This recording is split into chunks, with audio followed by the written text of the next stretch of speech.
This is everything you need to know about Donald Trump's new 50-year mortgage. Yesterday, Donald Trump tweeted a picture likening himself to President Roosevelt, who's the most socialist president of our entire country's history, and he created the New Deal, which created the 30-year mortgage.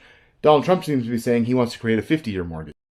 The U.S. Federal Housing Director actually confirmed they are working towards a 50-year mortgage. So who does this benefit? Who does this hurt? What are the pros and what are the cons?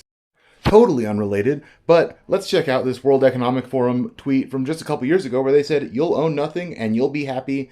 The world is going to change by 2030.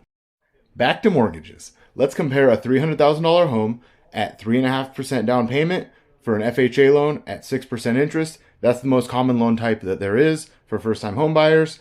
And we can compare a 30 and 50-year mortgage. Now, when you get approved for a mortgage, they're not actually saying you're approved for $300,000. They're saying you're approved for $1,726 every month.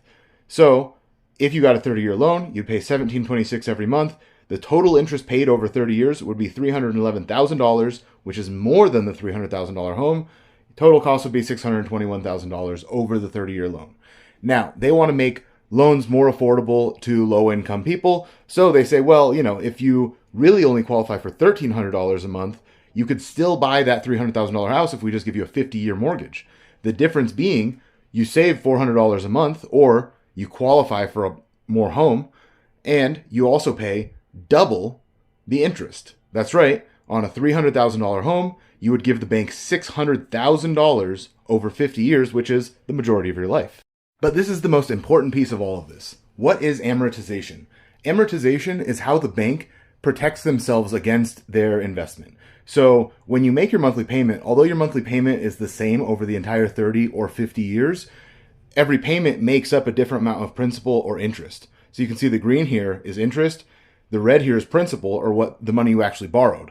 So that first payment you make is almost all interest, almost no principal. And then over the life of the loan, you make a little bit more principal payment and a little bit less interest payment. This is why if you pay more in the beginning or make more payments than you're supposed to, it takes off a bunch of years of the loan. But if you stretch this out, that means you're going to pay more interest for longer.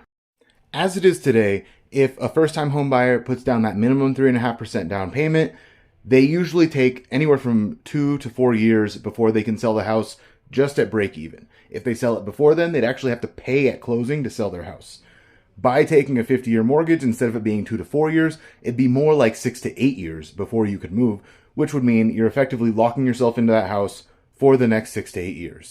So what do you think? Is this going to effectively take wealth from the lower and middle class and move it up to the banking elite? Or is this good because it's going to allow more people